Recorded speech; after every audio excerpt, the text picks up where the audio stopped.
Hey everybody, Mr. Duker back again, and today looking at super simplified history of the beginning of the Cold War, right? So of course the Cold War is the conflict between the United States and the Soviet Union after World War II.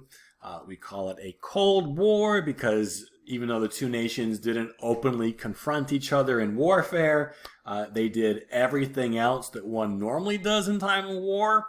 And thankfully, it never became a hot war, right? So, for example, they were spying on each other. They were creating alliances against each other. They were building up their military and training to go to war with each other, but never did. So, again, Cold War is pretty much a war-type atmosphere without actual battles and conflict.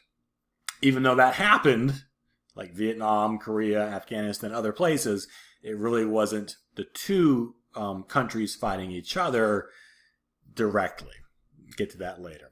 But where does the Cold War begin and why does it happen is what we're going over today. So let's start. So after the end of World War II, the Soviet Union and the United States and the Allied, they were an ally. They were a friend of ours in World War II, teamed up together to defeat Nazi Germany. It was probably an instance of the enemy of my enemy is my friend. Before World War II, a lot of people viewed the Soviet Union as the greater threat. But anyway, that's all water under the bridge by now, right?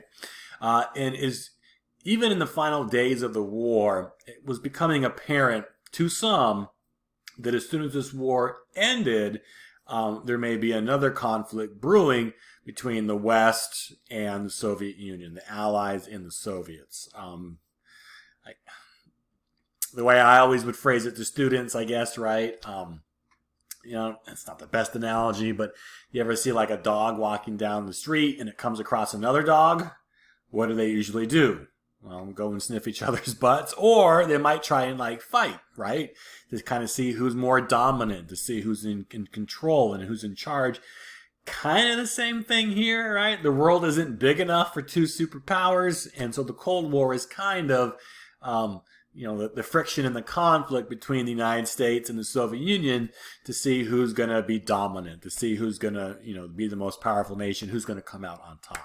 The seeds of that were planted at the beginning of the Cold War when the Soviet Union went and basically tried to install communist governments in a lot of Eastern European countries that Germany had taken over at the beginning of the war. And so you see a lot of formerly free nations fall under what's called the Iron Curtain. The Soviets are forcing pro-communist governments in places like a Poland and Czechoslovakia. East Germany is split in two, right? For a couple of reasons. First of all, they wanted to expand their sphere of influence. The Soviet Union wanted allies.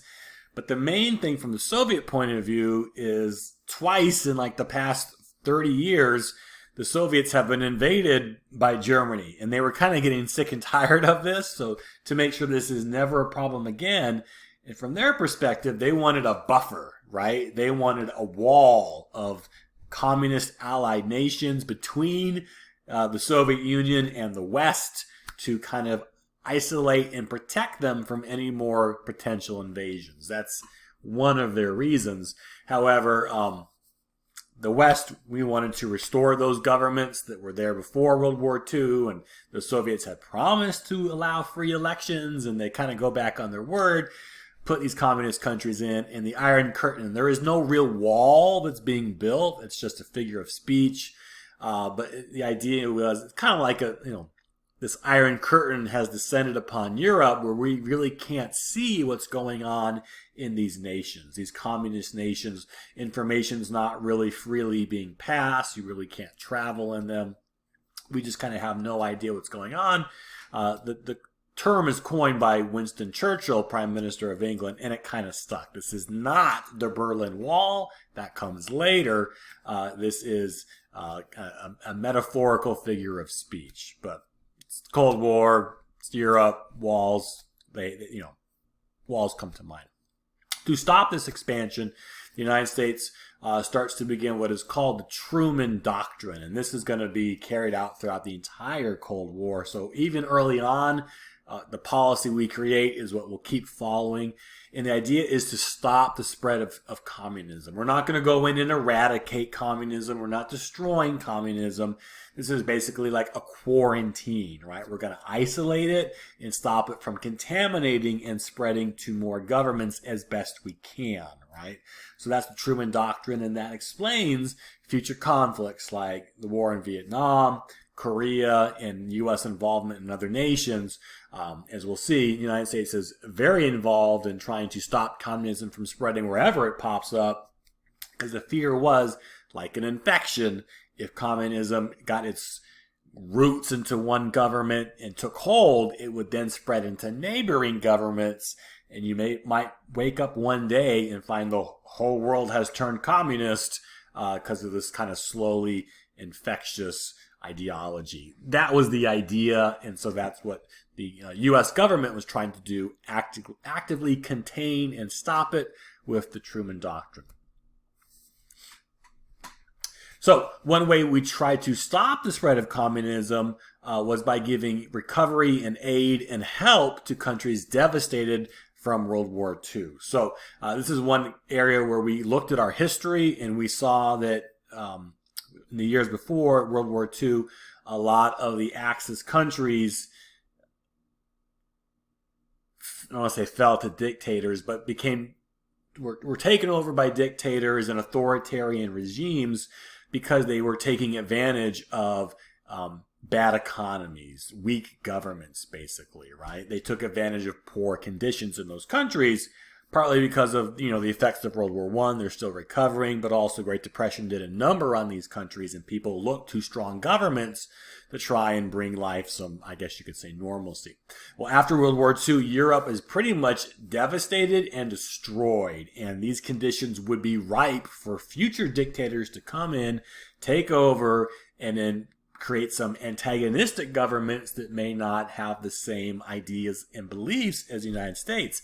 Like, say, communism. So to stop that, the United States enacted what's called the Marshall Plan, named after General Marshall, George Marshall, who helped kind of orchestrate World War II from Washington. Anyway, his idea was to stop that. It's important the United States helps to support and prop up these countries after the war, to make them productive, to make them stable, to try and bring things back to normal.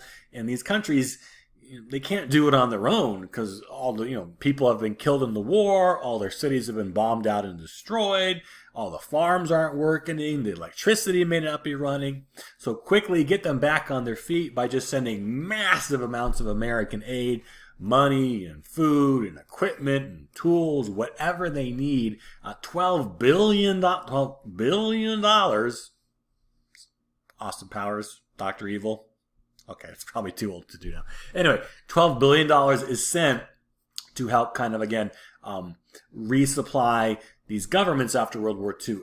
Crazy successful, wildly successful, and it helps these countries quickly recover, where before it may take years for them to get back on their feet.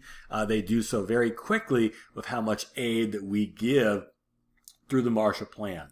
Interesting tidbit not talked about often, we actually offered this aid to the Soviets and to their countries as well to try and help them out, trying to be good friends, I guess, and allies, and it was rejected. The Soviets actually would not allow their Soviet allied nations to accept Marshall Aid Plan money because they were afraid that it might get them closer to the United States, and they may have listened a little less to Moscow and the Russians. So we tried to help out the Soviets, and they politely denied American help. As a result, it took those countries much longer to recover after World War II, but hey, c'est la vie.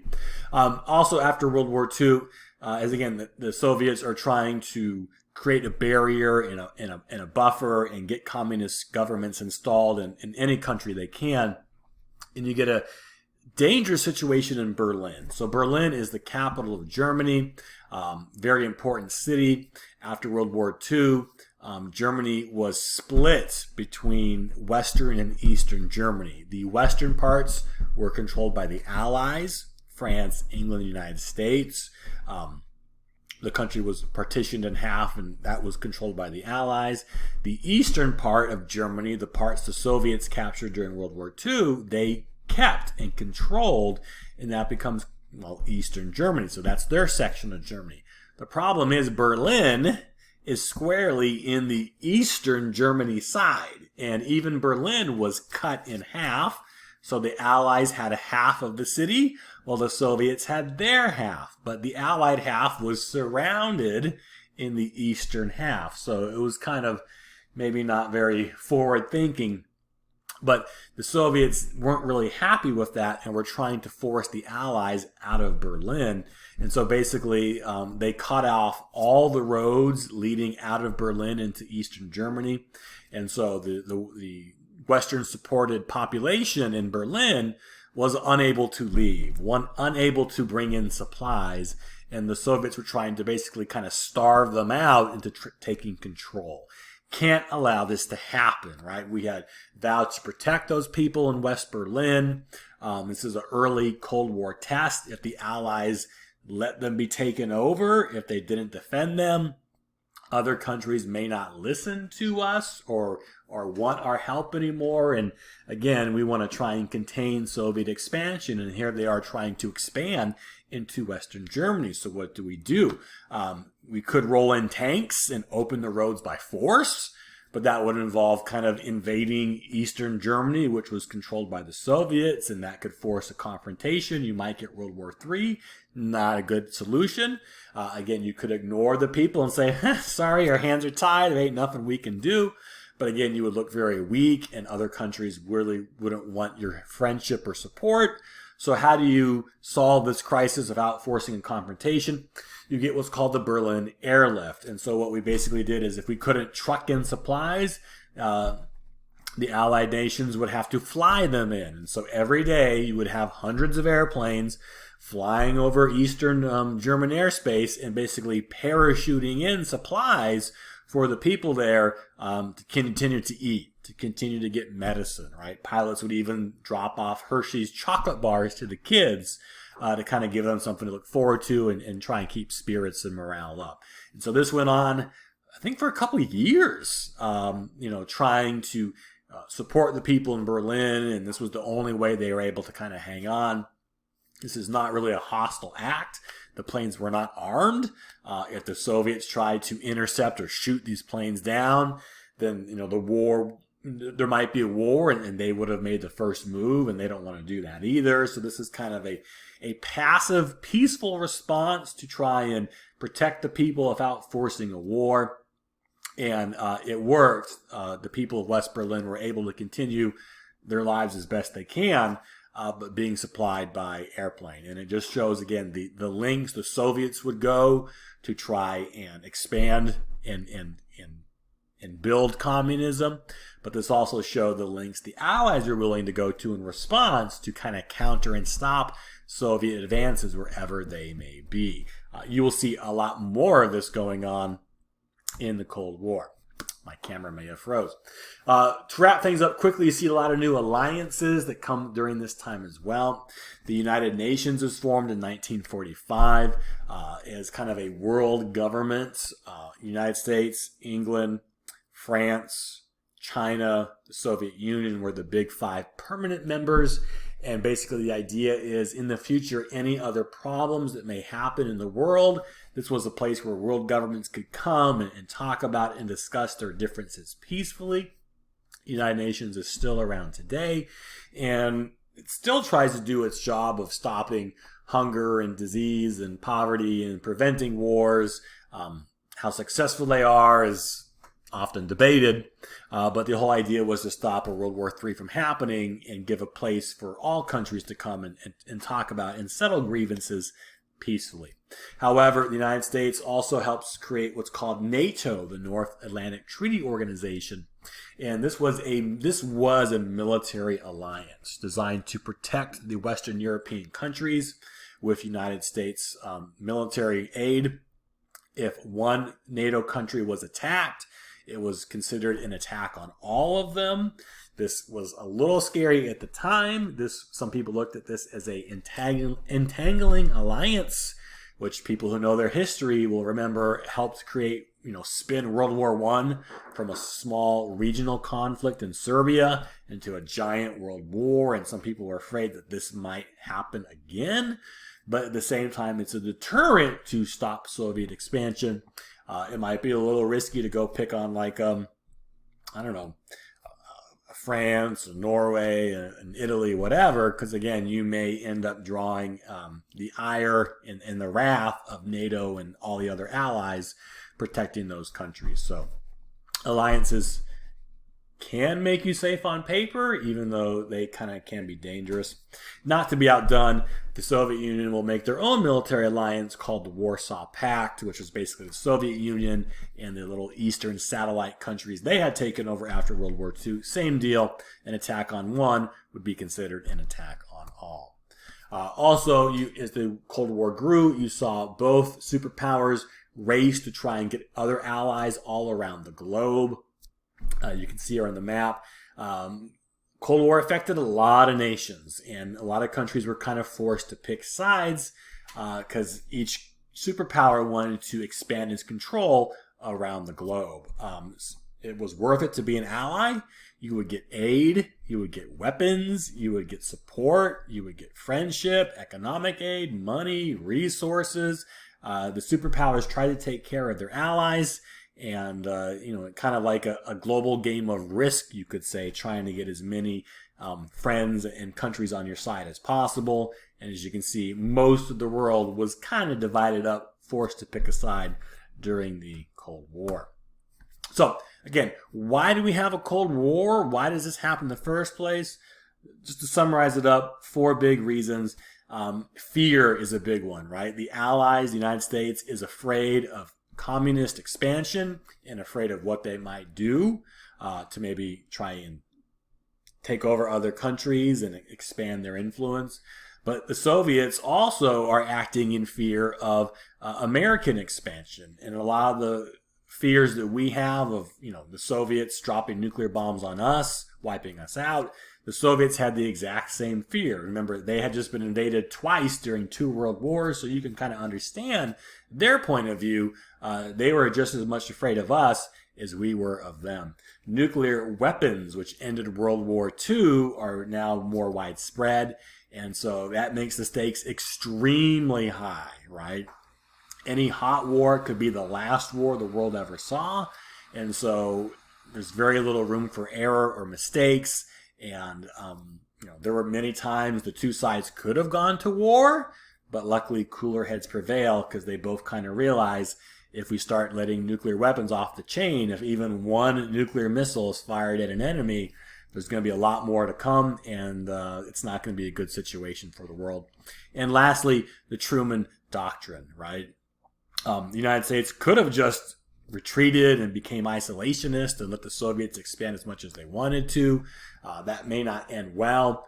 And so the Truman Doctrine is kind of going to force confrontation. Everywhere that they would appear and pop up, the United States kind of pledged and promised to be there to stop them. And so that's where these kind of small mini wars appear, because the Truman Doctrine, we were always going to be there to check their expansion wherever and whenever it showed up. And so that is kind of what prolongs the Cold War. The United States was refusing to back down. All right, that's it for today. Hopefully that was a little super simplified and makes more sense. It is complicated. There's a lot of stuff going on. This is just kind of a broad look at the main reasons why the Cold War began and why it was so long lasting. So excuse the frozen video, but thank you for watching, and hopefully that was helpful. This is Mr. Duger, and I will catch you later. Bye.